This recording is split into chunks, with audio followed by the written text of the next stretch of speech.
Let's move on. Talk about the Russia talks now. On the last show, I kind of tried to set up for what I thought was happening going into the talks, where there have been some positive signs in the past month. Something that I had in fact missed was pointed out in a great Ray McGovern article we're running today, probably yesterday for most people listening to this, at antiwar.com. So go check out Ray McGovern's latest, where he's saying that, like, hey, on December 7th and December 30th, the Biden administration or Biden himself put out to Putin and got positive responses on some missile agreements that they could make. And so it's important to see this in the context of Putin removing 10,000 troops from the Ukrainian border. And Ray even goes as far to argue that, this could really be a sign that we're going to see a drawdown in forces around Ukraine in days to come. And so there's a great article on that. I just wanted to add that to my analysis. But to say that, when we put this up on the last show, a lot of the rhetoric coming out of the American side was that a lot of the Russian positions are non-starters, particularly on Ukraine. And we also had Blinken saying, this happened after the last show, but before the talks started, that the U.S. and NATO rejected Russia's call for a halt of eastward expansion. And so here they just are straight up putting out that, like, even though it's a major security concern of Russia, whether Ukraine joins NATO or not, that they're not even going to consider it, whether they would actually, make an official statement and have an official policy that would be, Ukraine not joining NATO. The rhetoric from the NATO side, from the American side, is we decide who goes into NATO and not Russia, where there might be, some truth to that. Like, we can admit Ukraine into NATO, but that is going to have severe consequences, and just straight up taking that off of the table publicly and giving Russia a security guarantee would probably make far more progress with Russia than what it seems like the Biden administration is trying to make the policy, which is kind of like a backhanded way, backdoor way, where we're going to tell Russia, we told Ukraine, a senior State Department official apparently told Ukraine that, no, you're not going to be coming into NATO. We'll tell Russia that Ukraine isn't coming into NATO at least for 10 years or whatever it is. But, that's not the same thing as a public above the board agreement. And there's been a lot of good articles recently at antiwar.com, including by Ted Snyder and others, pointing out that, look, that Russia had these kind of, agreements between officials, backdoor before situation, like, NATO wasn't going to expand eastward, made in 1999. And here we are with, NATO expanded and looking to include Ukraine and Georgia and, even talk now about Finland and Sweden joining, or things like this, is real aggression in the eyes of Russia for what NATO's doing, in a big violation of, again, an agreement from diplomat to diplomat, leader to leader situation without an official shake of hands. And so, very interesting that the U.S. is taking this off the table, which, if you're looking at it from the Russian side and what they've said leading up to the talks, this seems to be the most hardline issue they have, is on Ukrainian NATO membership. Connor, do you kind of agree with that, or have you seen like different rhetoric that maybe the Russians are willing to be flexible on the Ukraine issue? That seems to be the one they're the most hardline on, though, to me. Yeah. No, I mean, we've known for years that that's Russia's red line. You can't bring Ukraine into NATO. And I'm disheartened by the fact that, like you said, when I think we all breathed a sigh of relief when we saw that report. Did you say it was in the AP, the one from was the last month, when they said essentially that they had told Ukraine that it's not happening at least for 10 years, if that. Yeah. So that was, I mean, that put my mind at ease, at least temporarily. Anyway, I'm always looking for that's why I'm really enjoying reading Ray McGovern right now, because, if you read Gilbert Doctorow or Scott Ritter and other experts, they'll tell you that it's kind of or even Doug McGregor was just talking to Aaron Mate, saying that it's inevitable that that the Americans are essentially not going to budge, and that the Russians will have to back up their demands with some sort of now it's possible that they could put hypersonics or some kind of missiles in reinstitute mutually assured destruction out inside in like international waters where they could say theoretically hit DC in like 5 minutes or something like that. And I mean, that would be, I mean, that's kind of the problem because because the Americans have torn up the anti-ballistic missile treaty and then the INF treaty and then open skies and then put these so-called anti-ballistic missile sites in Romania and Poland that can be turned into offensive weapons very easily, that essentially neutralize, or the aim is anyway, to neutralize Russia's retaliatory capabilities and cancel out the fantasy is that they can cancel out their they can cancel out mutually assured destruction and have that first strike capability, which obviously destabilizes the whole region, so and the whole world. So Russia will have to do something at some point to get the Americans to stop this, constant encroachment. I mean, they're talking about putting offensive missiles in Ukraine. And so that it does appear to be something, at least according to the Russians. I think it was Yuri Ushakov, Putin's top aide or top foreign policy aide, who Ray was quoting, going to Russian media immediately after their phone call on the 30th and saying, that he's agreed that they're not going to do that. They're not going to put offensive missiles, the likes of which could be put into those ABM sites in Romania and Poland, in Ukraine. They've also, now we're hearing from Wendy Sherman that they're talking about reviving the INF treaty and limiting the size and scope of these military exercises on both sides. Although, I mean, obviously, the NATO exercises are more obviously more constant and frankly larger.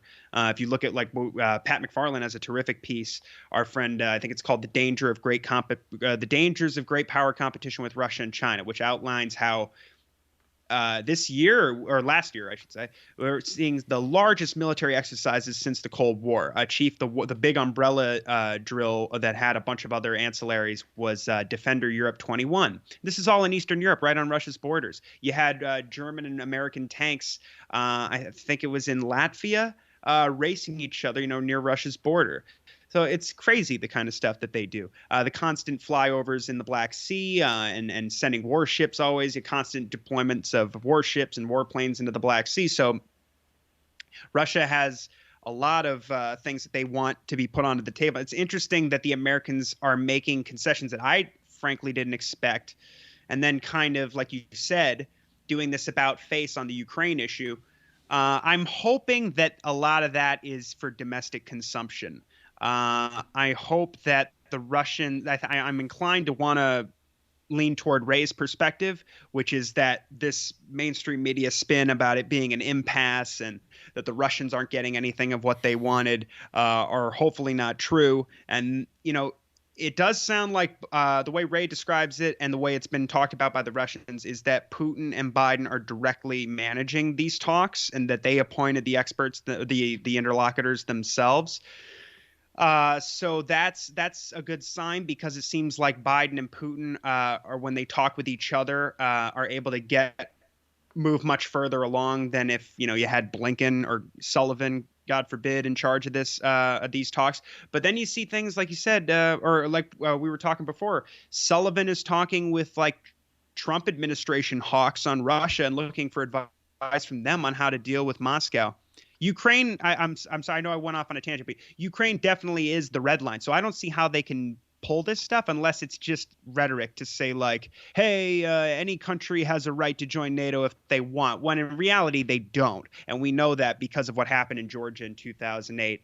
And also if you look at what happened with Crimea is historically Russian territory, of course, but the Americans have proven that they're not willing to fight a war over Ukraine or Georgia. So this is, I think, mostly just bluster to sell weapons and to create tensions.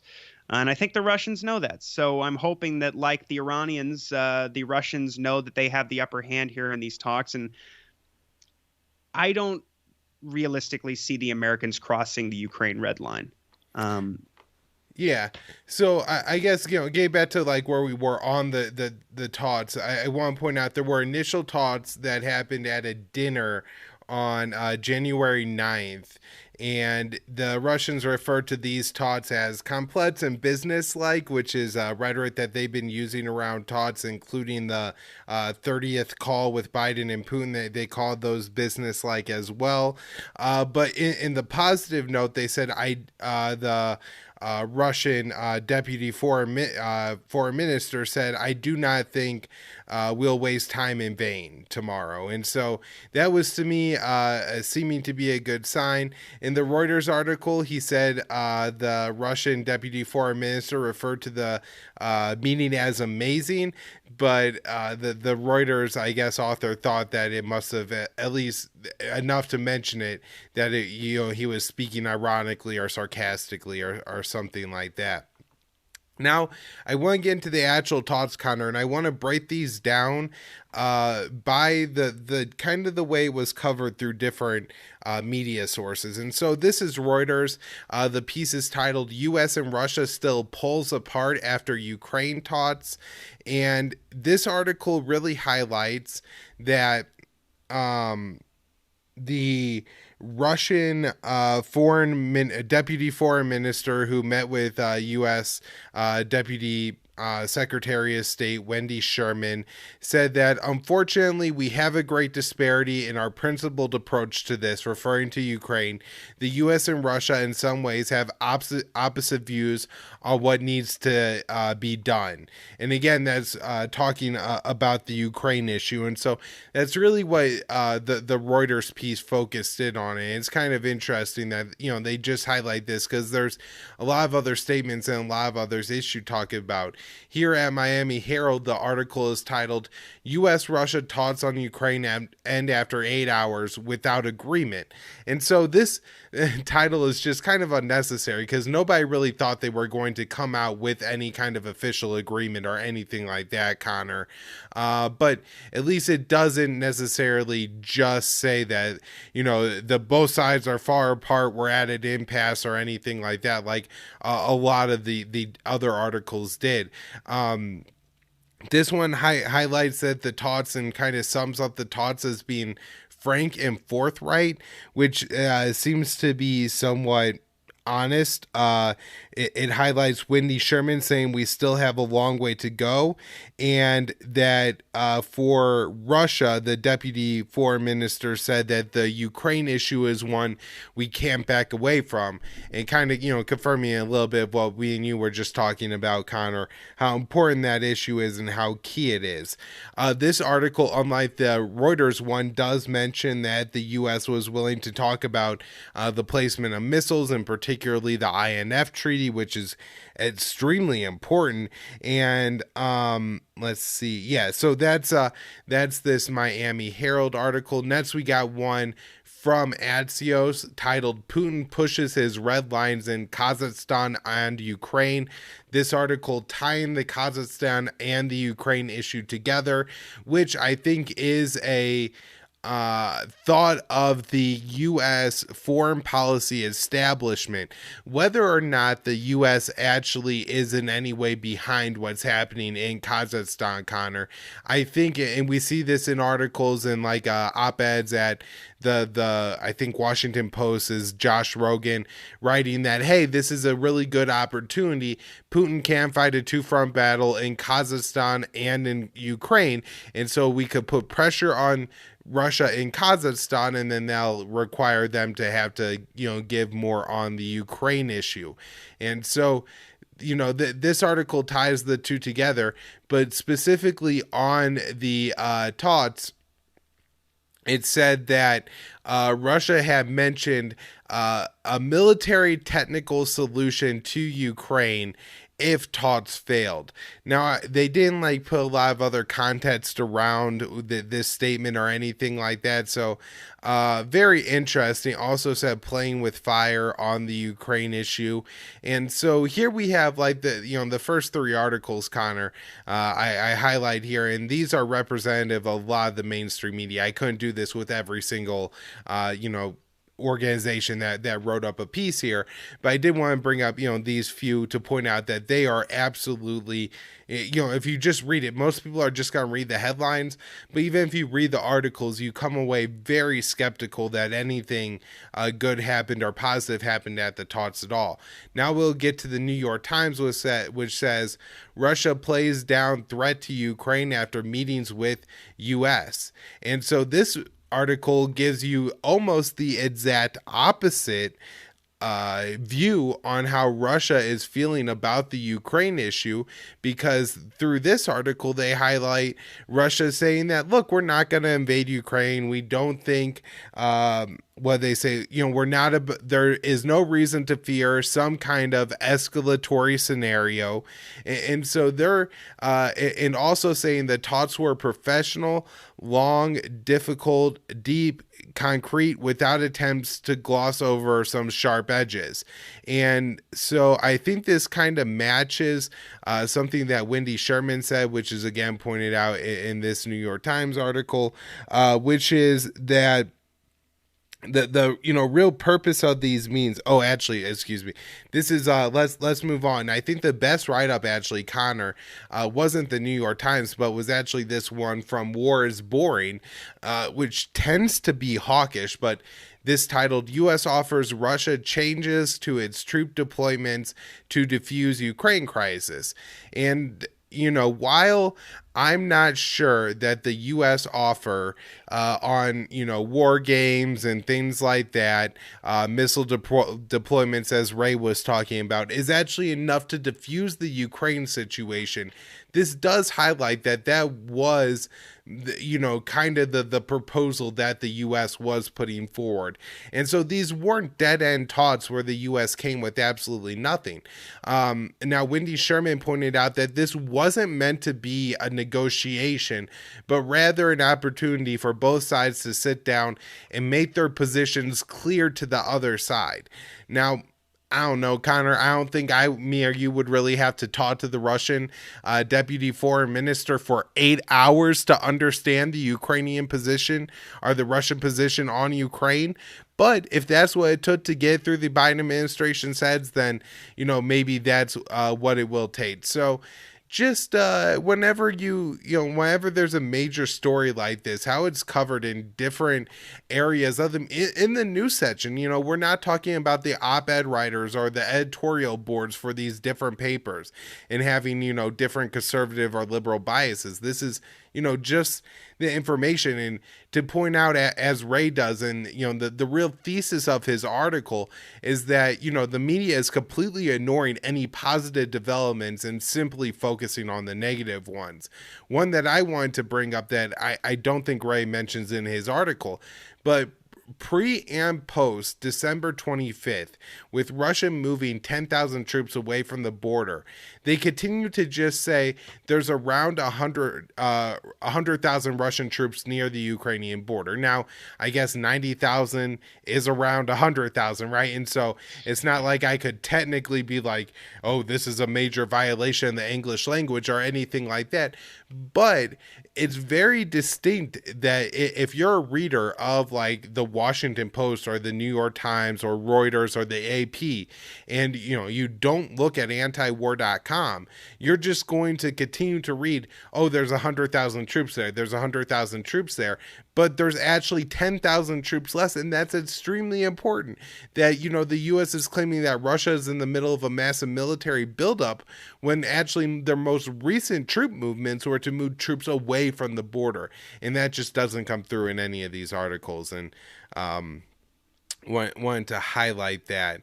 So yeah, I'll just say really quick, Moon of Alabama pointed out that after they took those 10,000 troops, away from the border, as it's putatively referred to as away from the border, though they could be like 100 miles away from the border anyway. But like he said, it goes, if you look at that Washington Post piece, when they provided the U.S. intelligence and they said that we expect they could do like an invasion of 175,000 troops, they go, but the U.S. map, according to the intelligence, said at that time, and I think this was in early December, where they said it's 70,000 troops. So if they took 10,000 off of that, then it's 60,000 troops or so. And I was reading this letter that was referenced in that piece about Sullivan meeting with the Hawks. They talk about this piece from I think it's the Eurasia Center, that's signed by Wesley Clark and Strobe Talbot and Mike, I think. Michael McFall. Right. And they say in there, they should provide Stinger missiles and I think more Javelin anti-tank missiles to Ukraine and basically escalate. And one of the things that they say in there, if you click the link, the first thing they say in this letter is that what did they say? They said, if you might want to click the link. I'm pretty sure they say, or I'll find out really quick, but they say basically after the call with Putin on the 30th, troop levels increased. If you look at the first right after that editor's note, they say something about, like, right in the beginning, they say that troop levels are increasing. Yeah, well, since the call on December 7th, and so I guess, that just leaves out the current context and everything like that. It may have been, I guess, true between the 7th and the 25th that troop numbers went out, but it's a very interesting point. And, just you go back to the point of that article, Connor, was that, Jade Sullivan is talking to these people. And you know what? Like, if, let's say, we have great, like, Dave Smith is the president or something like that, and Scott Horton is the national security advisor, right? And the Hawks are meeting with him, and he tells the Hawks, like, yeah, I hear ya. All of your concerns are, we're dealing with it. Nothing to worry about, guys.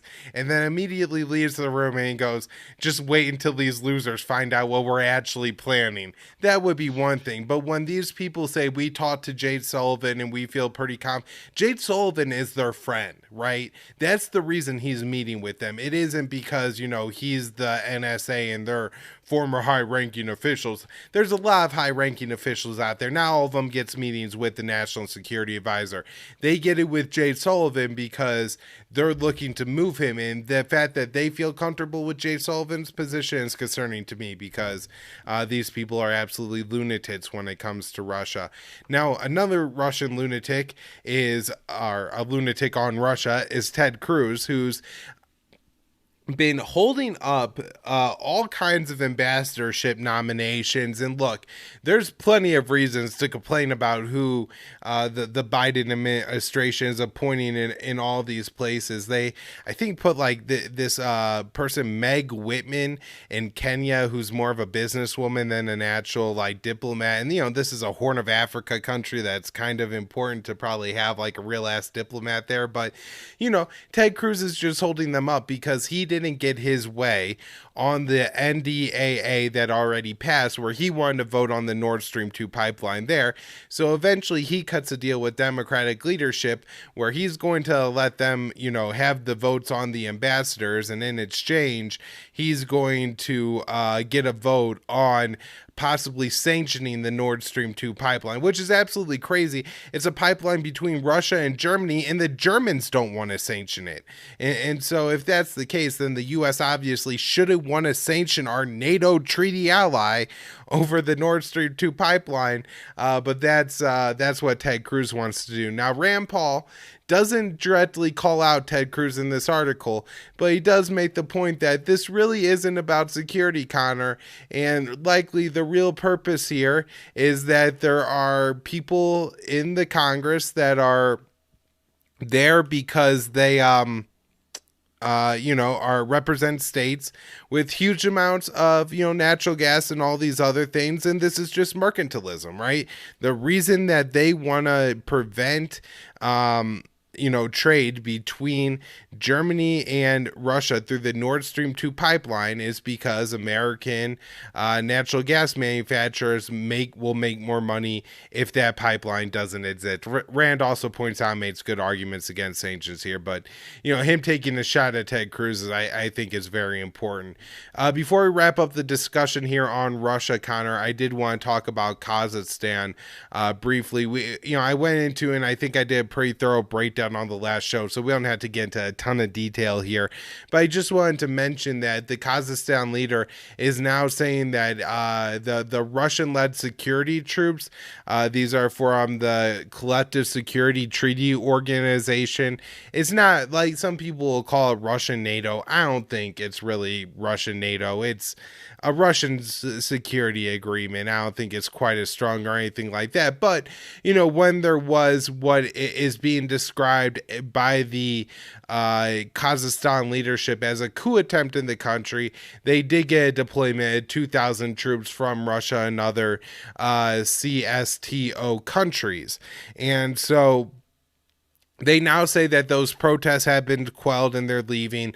I think I read today 8,000 arrests, and then I think right before the show I heard a 10,000 actually arrests that they made it throughout Kazakhstan. It's a huge country.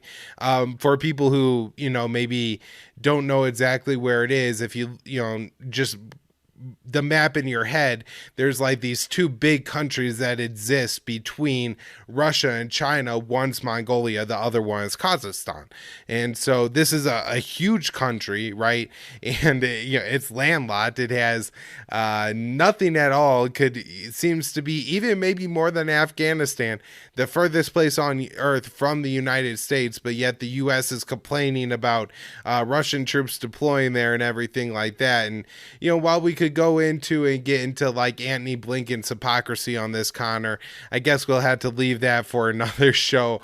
The last thing I have on this issue was that China is also offering support to Kazakhstan, specifically saying that they're concerned about the U.S. involvement and potential interference in Kazakhstan is one of the reasons that they're offering support. So anything else on this, Connor? Anything I missed that you want to mention?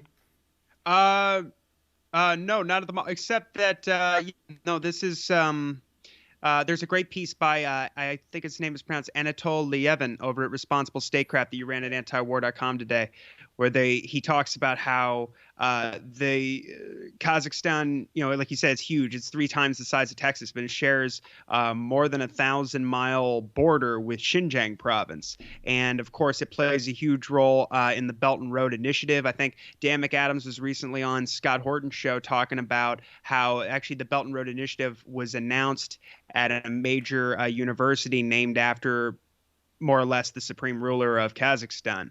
And there's a large Kazakh population in Xinjiang, and it's caused some kind of, there's solidarity felt in Kazakhstan. So it's created some pressure on the government there in terms of their dealings with China. So he also talks about how that could be kind of a powder keg, and how the U.S., if they do choose to get involved, could exploit that situation and cause some trouble, a la Syria, with weaponizing the Uyghurs and maybe some disgruntled Kazakhs who feel solidarity with that region in China.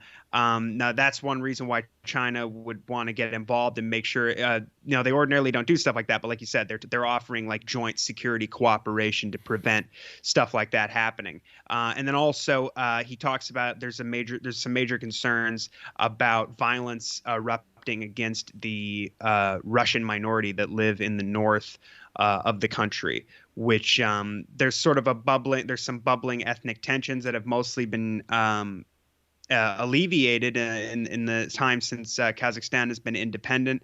And but he talks about how if that happens and you start seeing major pogroms against Russians, there could be some blowback there vis-a-vis and if the U.S. is found to be responsible for inciting problems there, that could cause some serious blowback in terms of maybe a more ethnic Russian ethnic nationalist leader taking over when Putin leaves power, which could be it could open another can of worms, as he talks about in the article. So just a very, very obviously a serious situation, and something to definitely keep an eye on, because if Victoria Nuland is the number 3 at the State Department and you've got these hawks running things, I think they see anything like this as a major opportunity, even if they're not involved right now. All right, Connor, let's move on. We'll